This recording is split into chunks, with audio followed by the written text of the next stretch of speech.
Hello guys, നമ്മളിന്ന് stranger തിങ്സിനെ കുറിച്ച് നോക്കാൻ പോകുന്നു.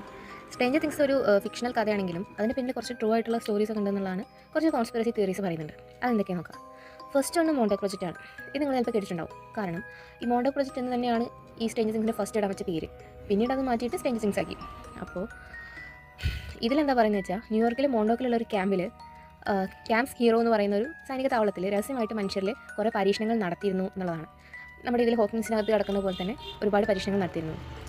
അതിൻ്റെ ഉള്ള എന്താണെന്ന് വെച്ചാൽ ടൈം ട്രാവൽ, ടെലിപ്പോർട്ടേഷൻ, പിന്നെ നമുക്ക് മൈൻഡ് കൺട്രോൾ ഉപയോഗിച്ചിട്ട് പലതും ചെയ്യുക, അങ്ങനത്തെ കാര്യങ്ങളൊക്കെ ചെയ്യാൻ വേണ്ടിയിട്ടാണ് പരീക്ഷണങ്ങൾ നടത്തിയിരുന്നത്. ഇത് ഈ ഹോക്കിൻസ് ലാബും ഇലവൻ്റെ ശക്തികളൊക്കെ വെച്ചിട്ട് ഇതിൽ കാണിക്കുന്നു. ഇതിനെക്കുറിച്ച് നമ്മൾ നന്നായിട്ട് നോക്കുകയാണെന്നുണ്ടെങ്കിൽ ന്യൂയോർക്കിലെ ലോങ് ഐലൻഡിലുള്ള ക്യാമ്പ് ഹീറോ എന്ന് ഉപേക്ഷിക്കപ്പെട്ട ഒരു എയർഫോഴ്സ് സ്റ്റേഷനിൽ 1970കളിലും 80കളിലും അമേരിക്കൻ സർക്കാർ അതീവ രഹസ്യമായിട്ട് നടത്തിയ പരീക്ഷണങ്ങളെയാണ് മോണ്ടോ പ്രോജക്റ്റ് എന്ന് വിളിക്കുന്നത്. പ്രസ്റ്റൺ നിക്കോൾസ് എന്ന വ്യക്തി 1992 എഴുതിയ പുസ്തകത്തിലൂടെയാണ് ഈ കഥകൾ ലോകമറിഞ്ഞത്. ഈ പ്രൊജക്റ്റിലുണ്ടായിട്ടുള്ള പ്രധാന പരീക്ഷണങ്ങൾ എന്തൊക്കെയാണെന്ന് വെച്ചാൽ മോണ്ടോക് ചെയർ, അതായത് ഒരു വ്യക്തിയുടെ മനഃശക്തിയെ 1000 മടങ്ങ് വർദ്ധിപ്പിക്കാൻ കഴിയുന്ന ഒരു കസേര അവിടെ ഉണ്ടായിരുന്നു, ഒരു ചെയർ അവിടെ ഉണ്ടായിരുന്നു. അതിൽ നമുക്ക് നമ്മുടെ സൈക്കിക് എബിലിറ്റി 1000 മടങ്ങ് വരെ വർദ്ധിപ്പിക്കാമെന്ന് പറയുന്നു.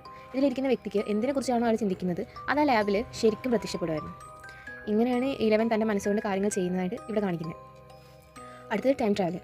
1943 നടന്നെന്ന് പറയപ്പെടുന്ന ഫിലാഡൽഫിയ എക്സ്പെരിമെൻറ്റുമായിട്ട് ബന്ധപ്പെട്ട് സമയത്തിലൂടെ സഞ്ചരിക്കാൻ കഴിയുന്നൊരു വിളൽ അഥവാ ഒരു ടൈം പോർട്ടൽ ഇവർ നിർമ്മിച്ചു എന്നാണ് ഈ ബുക്കിനകത്ത് പറയുന്നത്.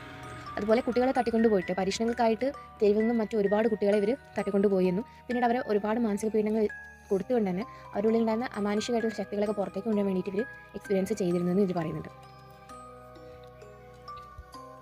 ഈ സൈക്കിക് ചെയറിൽ ഇരുന്നിട്ട് ഏതോ ഒരു വ്യക്തി അറിയാതെ ഒരു വലിയ ഭീകര ജീവിയെ തൻ്റെ ചിന്തയിലൂടെ സൃഷ്ടിച്ചെന്നും പിന്നീട് അതാണ് ആ ലാബിലുള്ളവരെ ആക്രമിച്ചതെന്ന് ഇവർക്ക് അറിയേണ്ടത്. ഇതെന്നാണ് നമ്മുടെ ഈ വെഗ്നയും അതിൻ്റെ ഉള്ളിൽ നിന്ന് പുറത്തേക്ക് വന്ന ഏലിയൻ സ്പീഷീസ് അങ്ങനെയൊക്കെ പറയപ്പെടുന്നത്.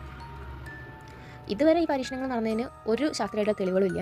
പക്ഷേ ക്യാമ്പ് ഹീറോയിലെ നിഗൂഢമായ കെട്ടിടങ്ങളും അവിടെയുള്ള റഡാർ സംവിധാനങ്ങളൊക്കെ ജനങ്ങളിലൊരു ഭീതി ഉണർത്തുന്നുണ്ട്. ഗവൺമെൻറ് ഇത് വെറും കഥകളാണെന്ന് പറയുമ്പോഴും പലരും വിശ്വസിക്കുന്നത് അവിടെ ഇപ്പോഴും രഹസ്യ പരീക്ഷണങ്ങൾ നടന്നുകൊണ്ടിരിക്കുന്നതെന്നാണ്.